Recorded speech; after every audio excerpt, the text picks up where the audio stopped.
हर्षवर्धन प्राचीन भारत का अंतिम राष्ट्रीय वंश है। पुष्पभूति के द्वारा सर्वप्रथम पुष्पभूति वंश की स्थापना की गई थी, लेकिन इसके बाद में शासकों ने अपने नाम से में वर्धन शब्द का प्रयोग किया, इसलिए इस वंश को वर्धन वंश कहा जाता है। इस वंश में नरवर्धन, राज्यवर्धन प्रथम, आदित्यवर्धन, प्रभाकरवर्धन और उनके दो पुत्र राज्यवर्धन द्वितीय और हर्षवर्धन द्वितीय वे इसी वंश के शासक वे। हर्षवर्धन ने 600 से लेकर 647 ईस्वी तक इनका शासनकाल रहा। यह वंश वर्धन वंश के छठे शासक थे।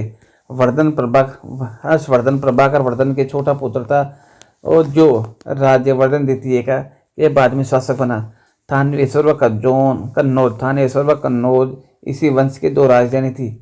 कौन कौन सी? थानेश्वर और कन्नौज इसी वंश के दो राजधानी थी, जो क्रमशः थानेश्वर हरियाणा में है, कन्नौज उत्तर प्रदेश में है। हर्षवर्धन इतिहास में दानशीलता के लिए जाने जाते हैं। हर्षवर्धन के द्वारा भारतीय राज्यों को विजित किया यानी जीता, इसलिए इन्हें महाराजा उपलब्धि धारणी की। महाराजाधिराज परम भट्टारक और शिलादित्य नामक उपलब्धियां हासिल की। इसके द्वारा प्रतिवर्ष हर साल कन्नौज में हर 5वें वर्ष प्रयाग में बौद्ध सम्मेलन का आयोजन किया जाता है। क्या कन्नौज में प्रत्येक साल कन्नौज उत्तर प्रदेश में प्रत्येक 5वें वर्ष प्रयाग में कन्नौज में हर साल और प्रयाग में 5 वर्ष के बाद में बौद्ध सम्मेलन का आयोजन किया जाता था।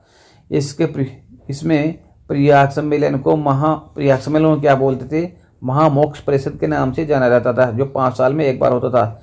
हर्षवर्धन वंश ने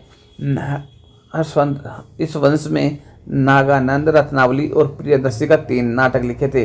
हर्षवर्धन वंश ने कितने नाटक लिखे? 3, नागानंद, रत्नावली और प्रियदर्शी का। हर्षवर्धन दक्षिण में 634 में हर्षवर्धन को दक्षिण में चालुक्य वंश के शासक पुलकेश द्वितीय ने नर्मदा नदी के तट पर हराया था। इसकी जानकारी ऐहोल अभिलेख से प्राप्त होती है। इसके अलावा बांसखेड़ा और मधुबन ताम्रपत्र अभिलेख से भी इसकी उपलब्धियों की जानकारी मिलती है। इसके समय में गौड़ वंश के राजा शशांक के द्वारा बोध गया में स्थित बोध वृक्ष को कटवा दिया गया था। हर्षवर्धन के समय मयूर, मातम और दिवाकर नामक प्रसिद्ध विद्वान थे। इसमें से मयूर के द्वारा सूर्य शतप नामक पुस्तक लिखी थी। प्राचीन भारत का अंतिम हिंदू शासक था हर्षवर्धन सिंह। बाणभट्ट इसके राजकवि थे। हर्षवर्धन सिंह के राजकवि कौन थे? बाणभट्ट। इन्होंने हर्षचरित्र और कादम्बरी नामक पुस्तक लिखी थी। इनके समय में ही भूमि कर को उपभाग कहा जाता था। हर्षवर्धन के समय को भूमि कर को उपभाग कहा जाता था और गुप्त वंश के शासनकाल में भूमि कर को कहा जाता था, उद्रक कहा जाता था और देव मंदिर की भूमि को अग्रहार कहा जाता था।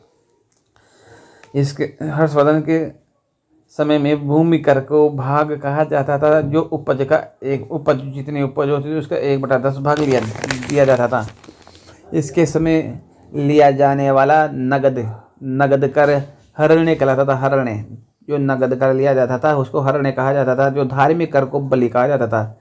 जो धार्मिक कर लेता था उसको बलि कहा जाता था। वर्धन काल में ब्राह्मणों को प्रतिष्ठित स्थान था। अच्छा स्थान मिला हुआ था, प्रतिष्ठित स्थान प्राप्त था। हिंसांग फाइयान चंद्रगुप्त मौर्य के समय में आया। उसका नाम कुंग था और प्रकाश का दीपक कहा जाता था। और उसने फोक्यों की पुस्तक लिखी थी। फोन क्यों किया अर्थात फोक्यों की। हिंसांग हर्षवर्धन के समय में आया था। इसका नाम युआन चौंग था। इसकी पुस्तक का नाम सेयू की पुस्तक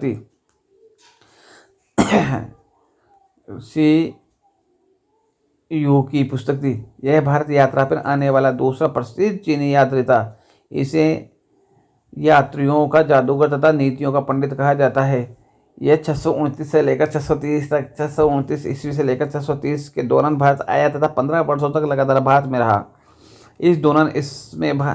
इस दौरान भारत में बौद्ध धर्म से संबंधित जानकारियाँ एकत्रित की। इसके संकलन उसकी पुस्तक सी क्यू की में किया है तथा भारतीय संस्कृति को अंतर्राष्ट्रीय स्तर पर प्रचार किया। हिंदुस्तान को बौद्ध सम्मेलन के अध्यक्ष भी बनाया गया, जहां उन्होंने बौद्ध सम्मेलनों के अध्यक्ष बनाया गया है, जहां उन्होंने महायान धर्म की व्याख्या दी। महायान बौद्ध धर्म दो शाखाएं थी, हीनयान और महायान। इन्होंने किसकी महायान धर्म की व्याख्या की। इसी के दौरान इसे मारने का षड्यंत्र भी रचा गया तथा इस आरोप में हर्षवर्धन ने 500 ब्राह्मणों को राज्य से निष्कासन करवा दिया गया। हिंदुस्तान राजस्थान में भीममाल जालोर नामक स्थान पर भी आया। कहाँ पर आया है? जालोर में, राजस्थान के जालोर के भीममाल में भी हिंदुस्तान आया था। इसने नालंदा विश्वविद्यालय में रहकर, कौन सी नालंदा विश्वविद्यालय में रहकर, जो बिहार पटना में स्थित है, कई महत्वपूर्ण जानकारियाँ इकट्ठी की। हिंदुस्तान के बाद में तीसरा चीनी यात्री इत सिंह नालंदा विश्वविद्यालय में बौद्ध धर्म की शिक्षा प्राप्त करने के लिए आया था। यह हर्षवर्धन की मृत्यु के बाद में राजपूत काल में भारत आया था। कौन? इत सिंह, तीसरा चीनी यात्री। 647 ईस्वी में हर्ष की मृत्यु के बाद में कन्नौज राज्य पर अपना प्रभुत्व स्थापित करने के लिए विभिन्न राजपूत शक्तियों में संघर्ष प्रारंभ हुआ, जिसमें गुर्जर प्रतिहार सफल रहा। कौन सा? गुर्जर प्रतिहार सफल रहा। हर्षवर्धन के बाद राजनीतिक स्थिरता को समाप्त हो जाने के कारण, यहाँ शक्तिशाली केंद्रीय शक्ति का अभाव के कारण भारत में मुस्लिम आक्रमण प्रारंभ हो गए थे।